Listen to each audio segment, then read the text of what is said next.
सर्वप्रथम मी चव्हाण साहेबांचं इकडे स्वागत करतो आणि सगळ्यांना नवरात्र उत्सवाच्या खूप खूप शुभेच्छा देतो।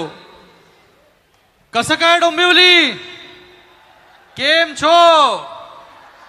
अरे आवाज येत नाही रे। कसं काय डोंबिवली? मला वाटतं कार्यक्रम जो आहे तो अनेक वर्ष इथे सुरू आहे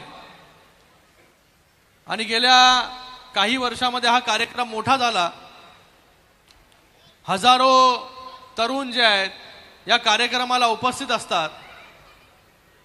आज तिसरा दिवस आहे पण तरीही इथे एकदम जॅम पॅक्ड हा ग्राउंड इथे झालेला आहे।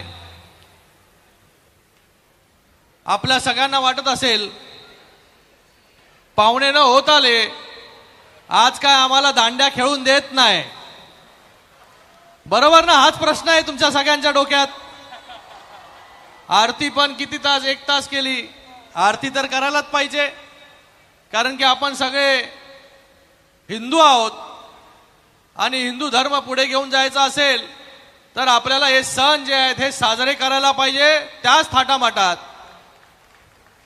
आणि ते सण आपण साजरे करतो आणि हे सण अजून चांगल्या प्रकारे साजरे करता आले पाहिजे, आपल्या उत्साहामध्ये भर पडला पाहिजे, याच्यासाठी आमचे प्रयत्न सुरू असतात। या राज्याचे मुख्यमंत्री एकनाथजी शिंदे साहेब सगळ्या हिंदू सणांवरच्या बंदी ज्या आहेत त्या त्यांनी हटवल्या आणि सगळे सण, दहीहंडी असेल, नवरात्र, गणेशोत्सव, हे सर्वच्या सर्व सण आपण मोठ्या उत्साहामध्ये साजरे करायला लागलो।